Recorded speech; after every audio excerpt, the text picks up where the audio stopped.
Hey everybody, this is Tony. This is the first of a long series of videos I hope to be doing over the future. I've been thinking about doing videos like this for a long time, and I keep getting stopped by not having a set, not having good lighting, not having a proper theme or subject to kind of go with. I just haven't had any of those things that I've been able to settle on, and so I keep stopping myself. But with what's going on right now, I have some things I really want to talk about, and I think that it's important enough that I just set all that aside and just do it. So here I am. Um, uh, you'll know me by the name Tony. You may know me by the name J. Tony or Tojo or Joseph Smith, the Joseph Smith. Um, all those are me. And what I have to talk about today is hard. It's not an easy thing. I have had lots of arguments with people about this subject over the last few years. And I don't understand why folks don't get it or refuse to get it. I guess I do understand why, but I just feel like, we should all get over ourselves and move on and get into a better place. And the only way is through. White people in America, you're the ones I'm really talking to right now. My friends, black friends, people of color, this video isn't really for you. I think that you'll hopefully like it, but it's not about you. This is about what white people need to do.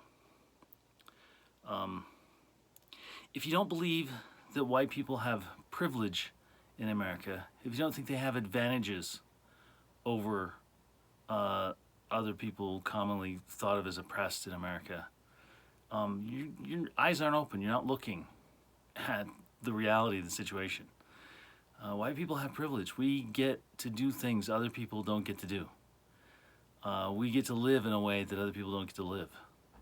In fact, we get to live in a way that we don't let other people live. It's not white people's fault, at least not the ones who are alive now, most of them. It's not about fault. And if you're getting stuck on saying it's not your fault, you're missing the point.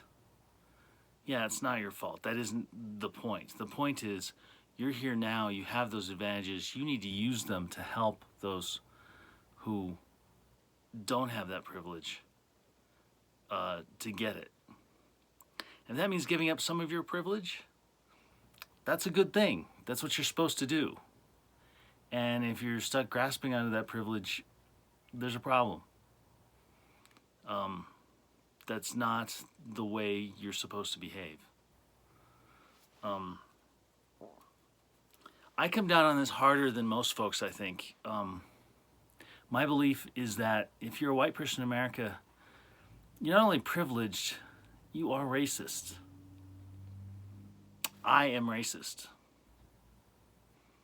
I live in a society where I support a racist system. I get things from that racist system that give me more than other people get. By supporting that racist system and benefiting from that racist system, that makes me racist. Maybe not actively racist. I like to call it passively racist, but it's racist nonetheless. If you're a white person in America, you are also racist.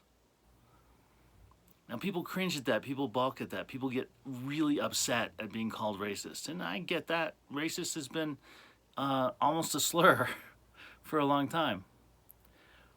But you need to come to terms with the fact that you are part of the problem, even if you're not actively trying to be. And you need to come to terms with the fact that even if you try, you're going to continue to be part of the problem for a long time. It's not something you're going to get over really quickly. You're going to be a part of the problem for a very long time. That doesn't mean you shouldn't keep trying to be better at this thing that we call survival in North America in the 21st century. You need to be better. We need to be better. I need to be better. I am able to call myself racist because I know that I am working my ass off against that daily, hourly. You need to admit to yourself that you have the same racist tendencies and work against them daily. The longer you deny your own racism, your own privilege, the longer you'll be a part of the problem. The first step is admitting that there's a problem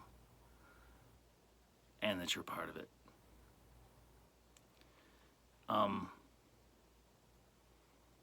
White people just aren't hard enough on themselves. Flat out. They aren't. They're afraid to be hard on themselves. They're afraid to admit that they are part of the problem. The arguments I've had with people online and in person are where when I say that all white people are racist, they tell me I'm racist for saying that. There's a whole thing about being racist against whites or not. I'll get that in another video, I think. I don't think I'll get to that here. But the thing is that there's a meme that's going around right now with some pictures of Zac Efron. I love it. And it says, when people say that not all cops are bad, Zac Efron looks up and says, all cops are part of this racist system. All cops support that racist system. Same thing with white people. White people are all part of a racist system. We all support that racist system. What does that make us? What does that make you? And why can't you admit your part in this, your complacency in this, your complicitness? It's not hard to admit if you really think about it.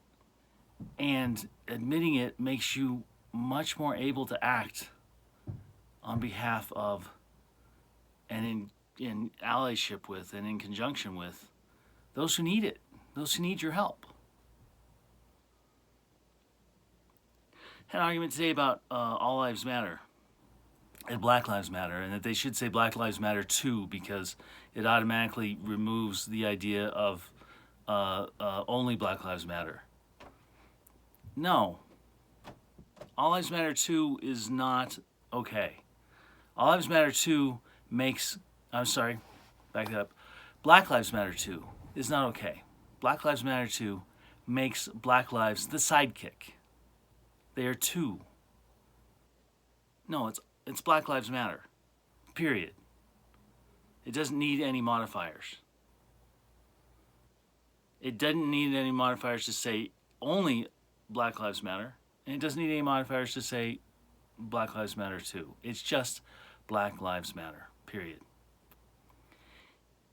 If you are so willfully ignorant that you cannot understand that that means treat us as if Black Lives Matter, because they do, and instead turn that into you want some special treatment, you're clearly actively racist. And if you understand that Black Lives Matter means that we need to treat Black lives better, then anytime you hear someone say all lives matter or blue lives matter or whatever, you confront them and tell them that they're racist. Don't let that fly. Don't let that go. That's your first step, is to admit that you're racist and admit that they're racist. And confront it every single time. Confront it in yourself, confront it in the people around you. and don't let go of it. I am racist. Can't help it. Was born in a racist world. When I was little, we used to have nuts all the time. Everyone loved cracking nuts all over the place. The older men in my family, I was probably like 4, something like that. I didn't know any different. I didn't know any better. The older men in my family who knew better, Brazil nuts, my family were called nigger toes. My purely white family called them nigger toes and thought it was a funny joke. I grew up thinking those were called nigger toes. I didn't even know what nigger meant. Had no idea. I was too little. And that is my introduction to that word. Yeah, I'm racist. And I'm working against it every single day. And you need to be working against it every single day too, and you won't work against it until you admit you are racist too. That's what I had to say today. It's hard. I know I'm going to get pushback from a lot of people, probably people that I love, people I really care about. I know a lot of those people aren't even going to watch this once they figure out what it's about. They're going to turn it off. I said a thing today that all lives matter is like a 4-year-old plugging his ears saying, la la la la, I can't hear you. Except it's racist. Confront racism wherever it is, including in you. All right, that's it. I'm out. Thank you very much.